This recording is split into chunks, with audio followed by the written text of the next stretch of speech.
Ganito na nga lamang lagi ang problema nito, kaya nga ito ay amin ang ibebenta. Dalawa nga po yung aming recommended for culling ngayon.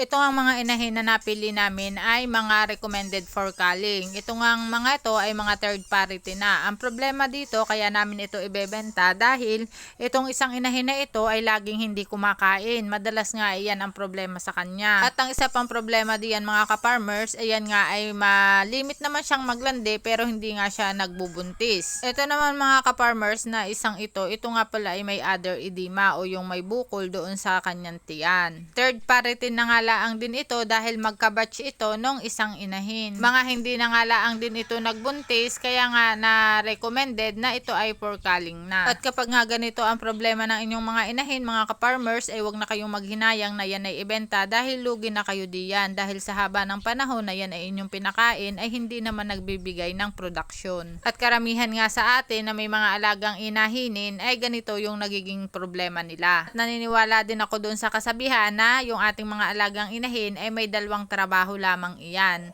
Yan nga ay yung magbuntis at yung manganak. Happy farming!